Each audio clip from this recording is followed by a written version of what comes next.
While trying on clothes in a store, I found an iPhone in a jacket pocket. Thinking some customer must have forgotten it, I gleefully bought the jacket for $400.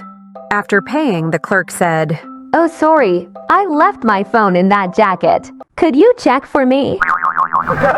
For her birthday, Webster's wife Caroline had an unusual request. She wanted to visit a strip club to see what it was all about. Reluctantly, Webster agreed. As they arrived, the doorman greeted them warmly. "Welcome back, Webster." Caroline's eyes narrowed in suspicion. Inside, the manager smiled. "Hey, Webster, your usual table?" Now, Caroline's face was turning a shade of green. The show started, and a dancer swayed to the music, shouting, "Who's the most generous guy here?" Without missing a beat, the whole crowd yelled, Webster!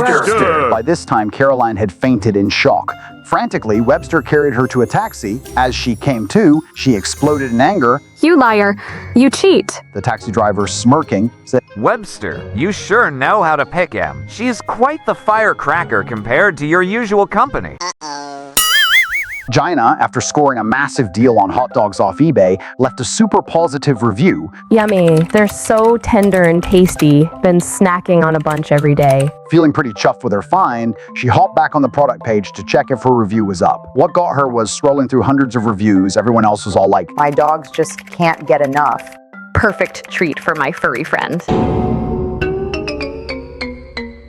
So there's Matthew, right? Early one morning, he's hustling through downtown on his way to work. Out of nowhere, he spots this young woman, totally frantic, chasing after a thief. It's clear as day she's on her way to work too. Heels and all, making it impossible to catch up. The guy's practically a speck in the distance. You can hear the desperation in her voice, kind of breaking into sobs. That's when Matthew thinks, "Aha, my moment to shine." He calls out. "Hey, don't sweat it, miss. I'm here for you." The woman, she stops dead, turns around with this glimmer of hope, and goes, "Oh, thank you." Thinking he's about to dash off after the thief, right? But no, Matthew just kicks off his sneakers, slides them over to her, and says, "Here, try these on. You'll nab him in no time."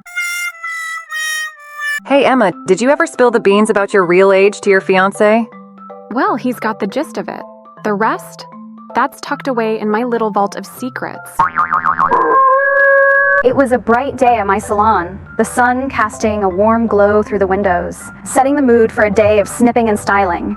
As I held my shears ready for the next client, a lady walked in, her steps heavy with the weight of worry. She took her seat, and as I began to section her hair, she poured out her heart about her romantic woes. Tears trickled down her cheeks as she looked at me through the mirror and asked, "Do you think he truly loves me?"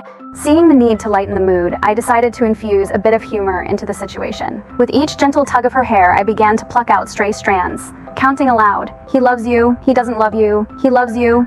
Upon reaching the end, she gave me a puzzled look through the mirror, her eyes brimming with a mix of confusion and hope, and asked, "Is this method reliable?" With a mischievous glint in my eye, I responded, "Absolutely. By the time he sees you're hairless, there'll be no question about it. He's definitely not going to love you anymore."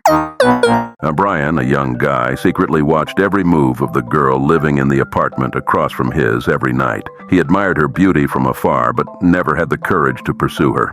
The girl, aware of Brian's actions and somewhat annoyed, one morning she called him up and said, "Hello, it's the girl from the apartment across yours. Do you remember where I placed my long socks last night?" You know, I'd marry anyone if they were really rich. How about marrying into my family's bank safe?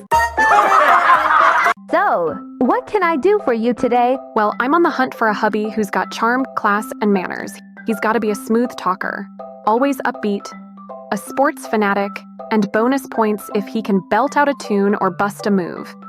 Oh, and he should have a bunch of hobbies, always be up to speed with things. But the real deal breaker, he needs to be cool just hanging at home all day. When I'm up for a chat, he chats. And when I'm not in the mood, he zips it. Lady, it sounds like you're not after a man. You're looking for a TV. Hotel employee Wendy dashed towards manager Frank, exclaiming, "Manager, manager!" Frank, visibly irritated, said, "Keep it down! You're at work! What's happening?" Wendy, bursting with excitement, blurted out, "Over there, a lady and a man were about to check into a room when suddenly her husband and his lover emerged from another room. Now, 3 big guys are fighting.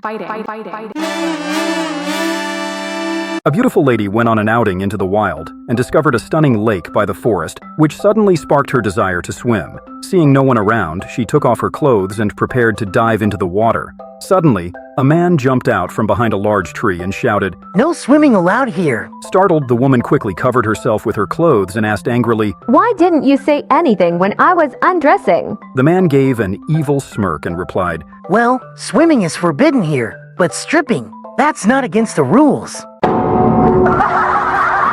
On his first day at the police station, Jack was manning the office during lunch break when Mrs. Thompson came in. "Hello, I'm here to register a death." Feeling a mix of nerves and eagerness to do well, Jack asked, "Is it yourself who's deceased?" Mrs. Thompson, taken aback and a bit confused, pondered for a moment and then asked, "Does the deceased need to come in person?" At Simon's art exhibition, the sophisticated Elizabeth wandered through the gallery, pausing for a long while before one painting in particular. With a wistful sigh, she remarked, "It would be truly wonderful to meet the artist behind this masterpiece." Simon, who had been standing not too far off, approached and gently revealed, "Madame, I happen to be the artist." Without skipping a beat, Elizabeth turned to him, her eyes sparkling with admiration, and exclaimed, "This piece is absolutely magnificent. Could you possibly tell me who designed the dress worn by the lady in the painting?" Feeling down, I went to a bar alone to have a drink and listen to some music. Soon, I saw a beautiful woman walking towards me. My heart raced. My mind went blank. Could this be a romantic encounter? I wondered. Then she asked, "Is this seat taken?" I politely replied, "No, it's not." As I was thinking about how to start a conversation with her, to my utter surprise, she just took the chair and walked away.